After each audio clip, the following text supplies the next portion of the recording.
I attempt to read To the Lighthouse in its entirety with no special editing. The Window. Chapter 1. "Yes, of course, if it's fine tomorrow," said Mrs. Ramsay, "but you'll have to be up with the lark," she added. To her son, these words conveyed an extraordinary joy, as if it were settled. The expedition were bound to take place, and the wonder to which he had looked forward for years and years, it seemed, was, after a night's darkness and a day's sail, within touch. Since he belonged, even at the age of 6, to that great clan which cannot keep this feeling separate from that, but must let future prospects, with their joys and sorrows, cloud what is actually at hand, since to such people, even in earliest childhood, any turn in the wheel of sensation has the power to crystallize and transfix the moment upon which its gloom or radiance rests. James Ramsay, sitting on the floor cutting out pictures from the illustrated catalogue of the Army and Navy stores, endowed the picture of the refrigerator, as his mother spoke, with heavenly bliss. It was fringed with joy. The wheelbarrow, the lawn-mower, the sound of poplar trees, leaves whitening before rain, rooks cawing, brooms knocking, dresses rustling, all were so colored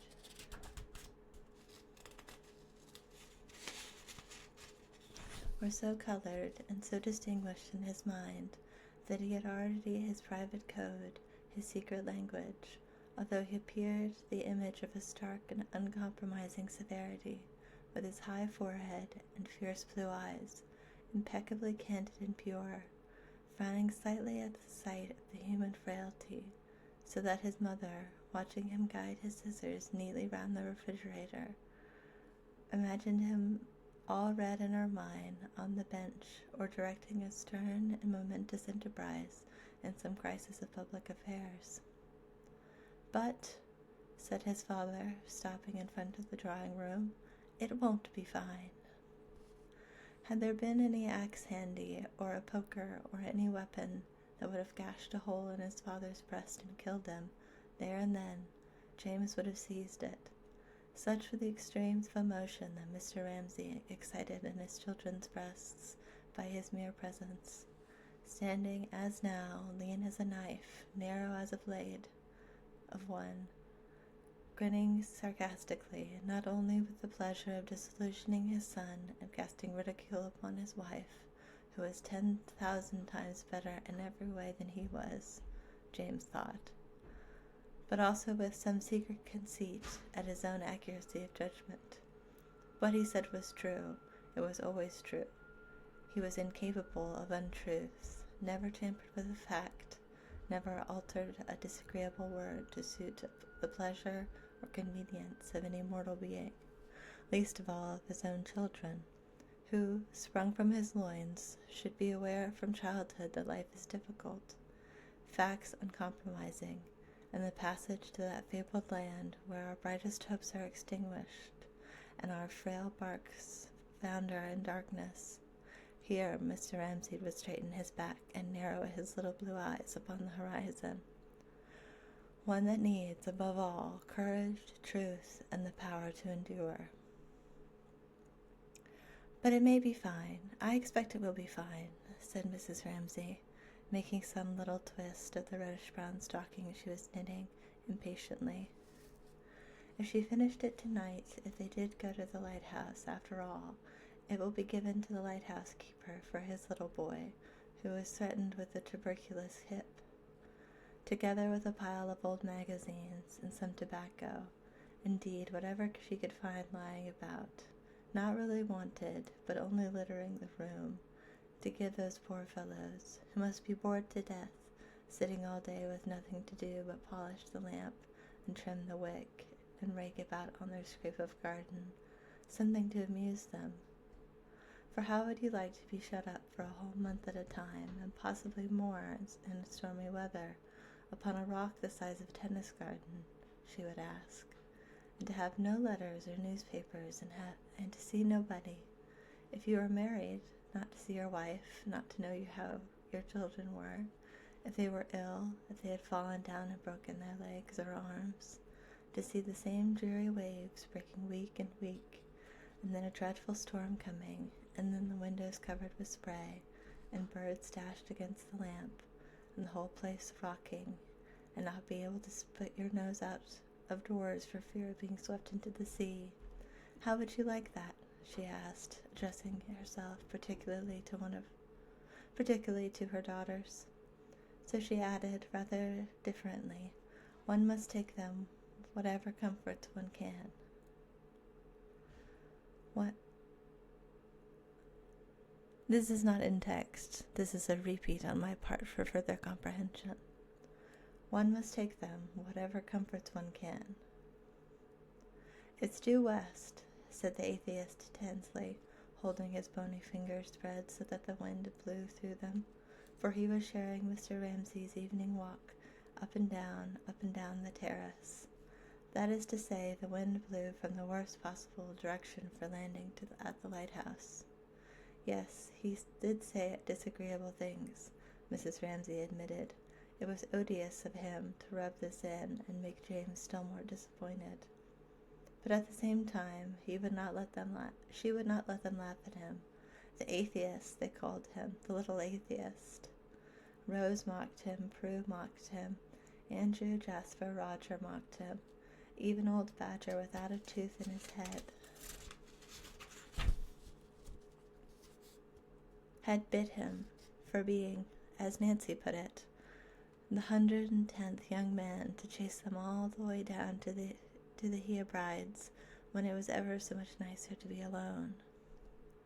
Nonsense, said Mrs. Ramsay, with great severity. Apart from the habit of exaggeration which they had from her, and from the implication, which was true, that she had asked too many people to stay, and had to lodge some in the town, she could not bear incivility to her guests, to young men in particular, who were poor as church mice. Exceptionally able, her husband said, his great admirers, and come there for a holiday. Indeed, she had the whole of the other sex under her protection, for reasons she could not explain, for their chivalry and valor, for the fact that they negotiated treaties, ruled India, controlled finance, finally for an attitude toward herself, which no woman could fail to feel or find agreeable, something trustful, childlike, reverential, which an old woman could take from a young man without loss of dignity, and woe betide the girl, pray heaven it was none of her daughters, who did not feel the worth of it, and all that it implied to the marrow of her bones. She turned with severity upon Nancy. He had not chased them, she said. He had been asked. They must find a way out of it all. There might be some simpler way, some less laborious way, she sighed. When she looked in the glass and saw her hair gray, her cheeks sunk, at 50, she thought, possibly she might have managed things better. Her husband, money, his books. But for her own part, she would never for a single second regret her decision, evade difficulties, or slur over her duties. She was now formidable to behold, and it was only in silence, looking up from their plates after she had spoken so severely about Charles Tansley, that her daughters, Prue, Nancy, Rose, could sport with infidel ideas which they had brewed for themselves, of a life different from hers, in Paris, perhaps, a wilder life, not always taking care of some man or other, for there was in all their minds a mute questioning of difference and chivalry, of the Bank of England and the Indian Empire, of ringed fingers and lace, though to them all there was something in this of the essence of beauty, which called out the manliness in their girlish hearts, and made them, as they sat at the table beneath their mother's eyes, honor her strange severity, her extreme courtesy, like a queen's raising from the mud to wash a beggar's dirty foot, when she thus admonished them to very severely about that wretched atheist who had chased them, or, speaking accurately, had invited them to stay, speaking accurately, but invited to stay with them in the Isle of Skye.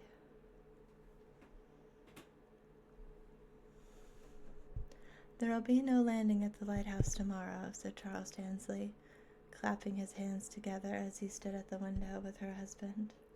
Surely he had said enough. She wished that they would both leave her and James alone and go on talking. She looked at him. He was such a miserable specimen, the children said, all humps and hollows. He couldn't play cricket. He poked, he shuffled. He was a sarcastic brute, Andrew said. They knew what he liked best, to be forever walking up and down with Mr. Ramsay, and saying who had won this and who had won that, who was a first-rate man in Latin verses, who was brilliant, but I think fundamentally unsound, who was undoubtedly the ablest fellow in Balliol, who had buried his light temporarily at Bristol or Bedford, but was bound to be heard of later, when his prolegomena, of which Mr. Tansley had seen the first pages in proof with him, if Mr. Ramsay were like to see them, of some branch of mathematics or philosophy, saw the light of day. That was what they talked about. She could not help laughing herself sometimes. She said the other day something about the waves, mountains high. Yes, said Charles Tansley. It was a little rough. Aren't you drenched to the skin? She had said. Damp, but not wet through, said Mr. Tansley, pinching his sleeve, feeling his socks. But it was not that they minded, the children said. It was not his face, it was not his manners, it was him, his point of view. When they talked about something interesting, people, music, history, anything, even said it was a fine evening, so why not go sit out of doors? Then what they complained of about Charles Tansley was that until he had turned the whole thing round and made it somehow reflect himself and disparage them, he was not satisfied. And he would go to the picture galleries, they said, and he would ask one, but did one not like his tie? God knows, said Rose, one did not. I'm going to repeat that for clarity. And he would go to picture galleries, they said, and he would ask one, did one like his tie? God knows, said Rose, one did not. Disappearing as stealthily as stags from the dinner table, directly the meal was over. The 8 sons and daughters of Mr. and Mrs. Ramsays sought their bedrooms, their fastness in a house where there was no other privacy to debate everything.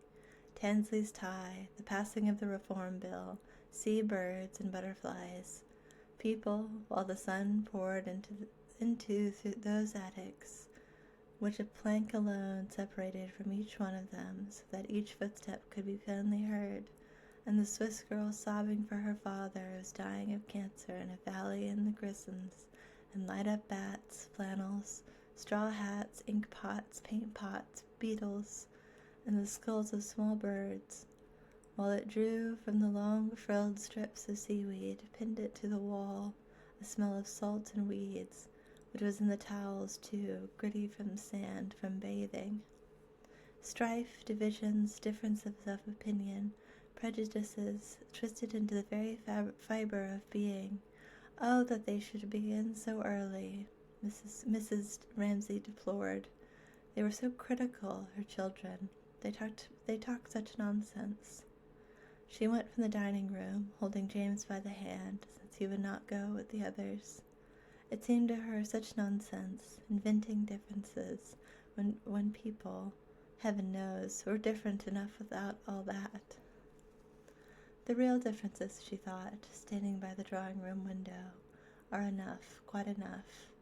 She had in mind at the moment, rich and poor, high and low, the great in birth receiving from her some half-grudging some half grudgingly, half respect, for had she not in her veins the blood of the very noble, slightly mythical, Italian house, whose daughters, scattered about English drawing-rooms in the 19th century, had lisped so charmingly, had stormed so wildly, and all her wit and her bearing and temper came from them, and not from the sluggish English or the cold Scotch.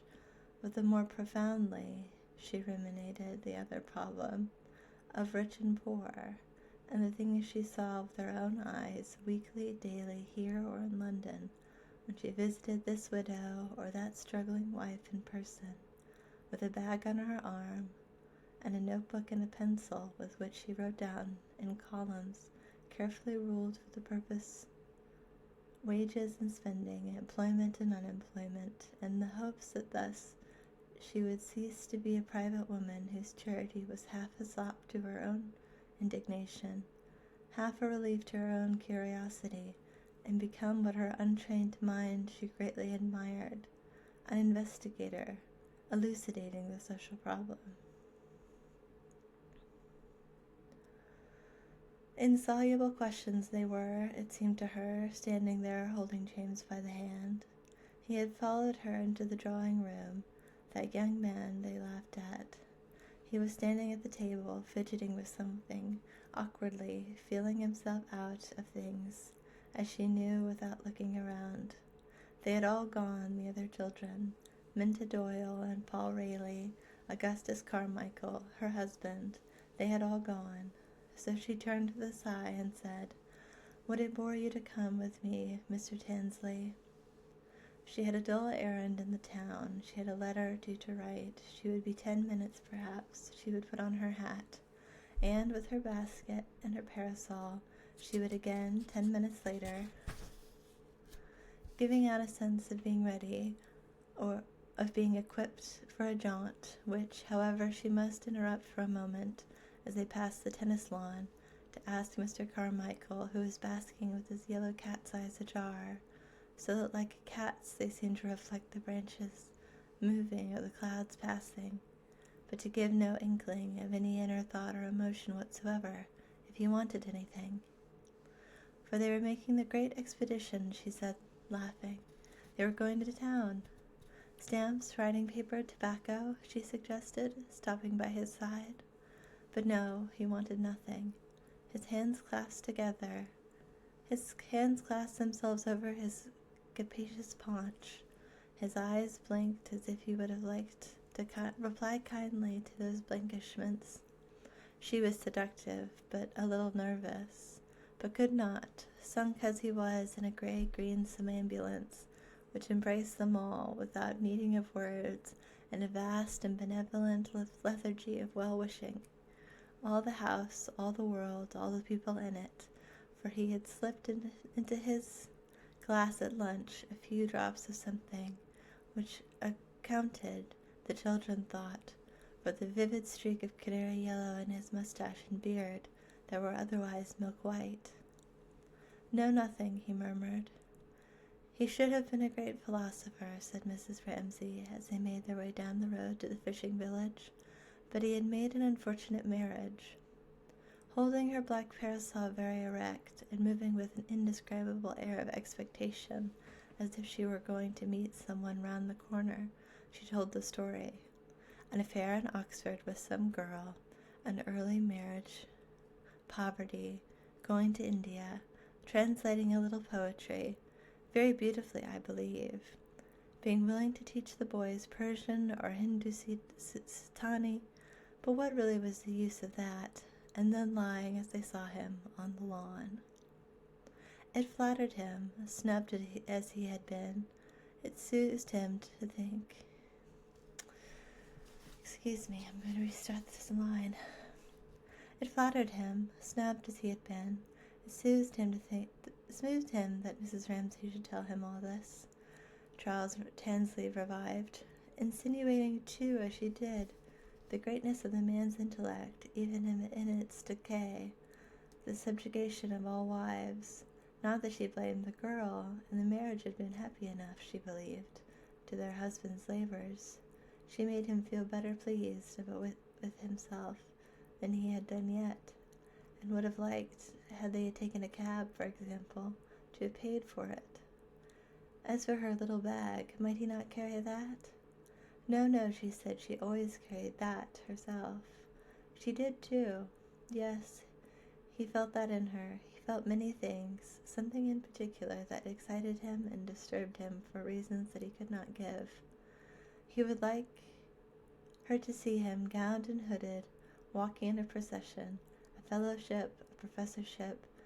He felt capable of anything, and saw himself. But what was she looking at? At a man pasting a bill.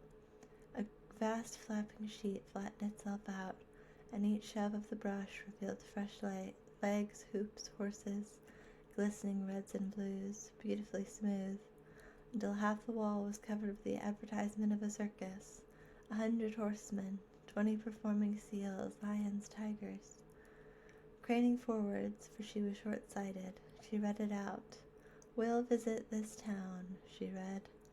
It was terribly dangerous work for a one-armed man, she exclaimed, to stand on top of a ladder like that, and his left arm had been cut off in a reaping machine 2 years ago. Let us all go," she cried, moving on, as if all those riders and horses had filled her with childlike exultation and made her forget her pity. "Let's go," he repeated, repeating her words, clicking them out, however, with a self-consciousness that made her wince. "Let us go to the circus." No, he could not say it right. He could not feel it right. But why not, she wondered. What was wrong with him? She liked him warmly at that moment. Had they not been taken, she asked, to the circuses when they were children? Never, he answered, as she asked the very thing he wanted, had been longing all these days to say. How they did not go to circuses. It was a large family, 9 brothers and sisters, and his father was a working man. "My father is a chemist, Mrs. Ramsay. He keeps a shop." He himself had paid his way since he was 13. Often he went without a greatcoat in the winter. He could never return hospitality. Those were his parched, stiff words at college. He had to make things last twice the time that other people did. He smoked the cheapest tobacco, shag, the same the old men did in the quays. He worked hard, 7 hours a day. His subjects were now the influence of someone else, of something upon somebody. Excuse me, let me repeat the line.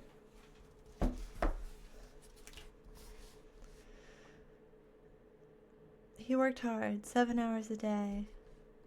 His subjects were now the influence of something upon somebody. They were walking on, and Mrs. Ramsay did not quite catch the meaning, only the words here and there. Dissertation, fellowship, readership, lectureship. She could not follow the ugly academic jargon that rattled itself off so glibly, but said to herself that she saw now why that going to the circus had knocked him off his perch, poor little man, and why he came out instantly with all that about his father and mother and brother and sisters, and she would see to it that they didn't laugh at him any more. She would tell Prue about it. What he would have liked, she supposed, would have been to say how he had gone not to the circus, but to Ibsen with the Ramsays. He was an awful prig, oh yes, an insufferable bore. But though they reached the town now and were in the main street, with carts grinding past on the cobbles, still he went on talking about settlements and teaching and working men, and helping our own class, and lectures, till she gathered that he had got back entire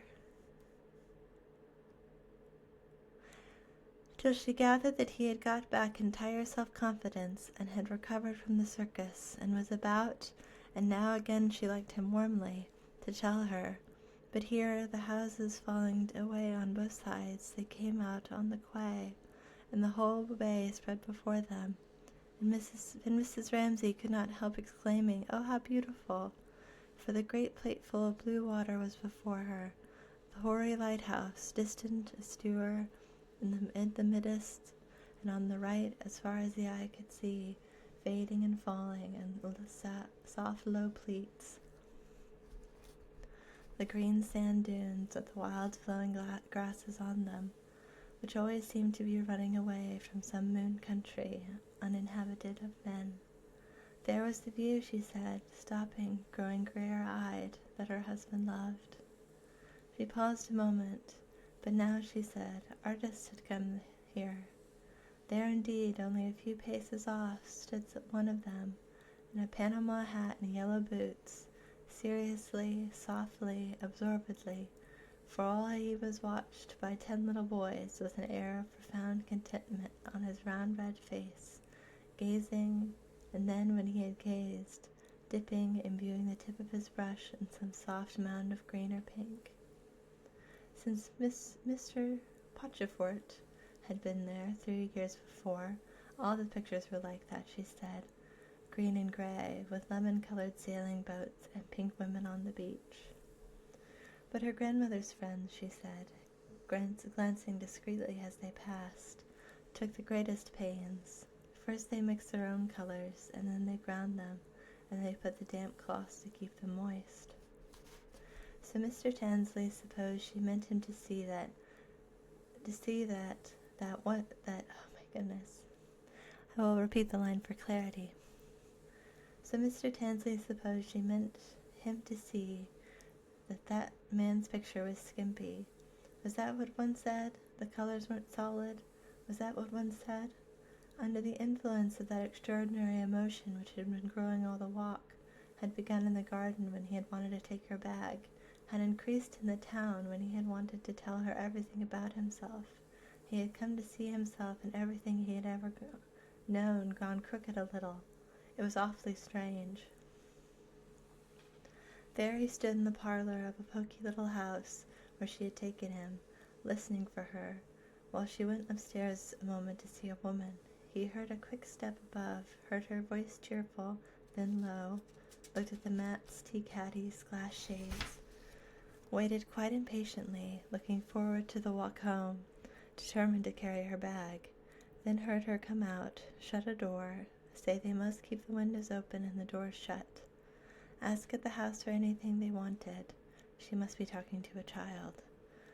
When suddenly she came and stood for a moment silent, as if she had been pretending up there, and for a moment let herself be now, stood quite motionless for a moment against a picture of Queen Victoria wearing a blue ribbon of the garter, when all at once he realized that it was this, she was the most beautiful person he had ever seen. With stars in her eyes and veils in her hair, with cyclamen and wild violets, what nonsense was he thinking? She was 50 at least, and she had 8 children. Stepping through the fields of flowers and talking to her breast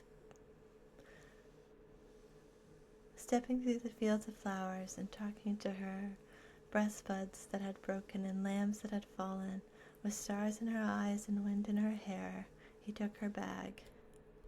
"Goodbye, Elise," she said, and they walked up the street, she holding her parasol erect, and walking as if she expected to meet someone round the corner, while for the first time in his life Charles Tansley felt an extraordinary pride. A man digging in a drain stopped digging and looked at her. He let his arms fall down and look at her. For the first time in his life Charles Tansley felt an extraordinary pride, felt the wind and the cyclamen and the violets. He was walking with a beautiful woman, and he was holding her bag.